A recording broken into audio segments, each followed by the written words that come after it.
The spirit of offense keeps you in error. All right, I'm gonna show you how. 2 Timothy 3:16, it says, all scripture is breathed out by God and profitable for teaching, right? For reproof, which is short for accountability, for correction, and for training in righteousness, that the man of God may be complete and equipped for every good work.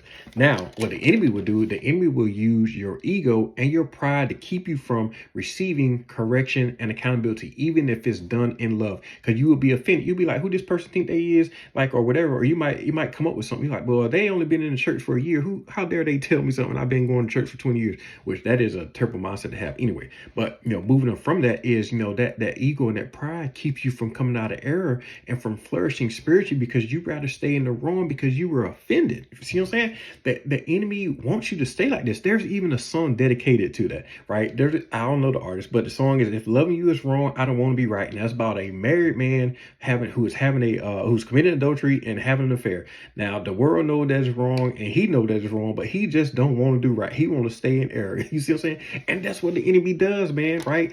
Like, you rather pursue this forbidden, whatever it is, or stay in this forbidden state, or stay in this state of error because you don't want to do right, for whatever reason. So, right, you got to be careful about that, because you can miss your blessing, because God speaks to us in many ways. And one of the ways that people often miss it is when God sends messages to others. We are all supposed to be what? Brothers and sisters, right? Text already tells us that. And you should love your neighbor as what? As yourself. You see what I'm saying? So the thing about it is, like, people tend to miss that because, like, let's say that they're not ready to receive, or they're overlooking it, or maybe a person don't look the way they think that person should look, or whatever the case may be. You see what I'm saying? But you can't count that out, man. And just think of the amount of blessings that have been missed because somebody didn't see or look the way that you thought they should look, or they didn't fit the criteria in your mind that you made up. You see what I'm saying? And that's not the way to be. Now you got to ask God to remove that spirit and fill you with as he seems proper, or as he deemed. You know what I'm saying?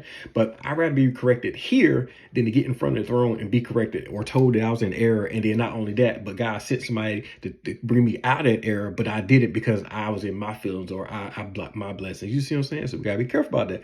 But it goes back to one of my favorite scriptures, which is Psalm 51, right? Create in me a new heart, O God, and renew my spirit. Now I did paraphrase there, okay?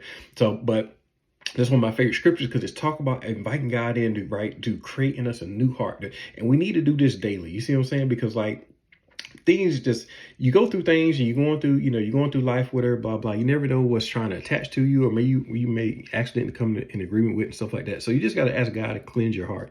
You know what I'm saying? That's something that I like to do every day. But anyhow, family, peace and blessings. Don't be offended. All right. Get that spirit off of you, because that spirit will hinder you and block you from flourishing spiritually. Y'all have a blessed weekend and be safe. God bless you.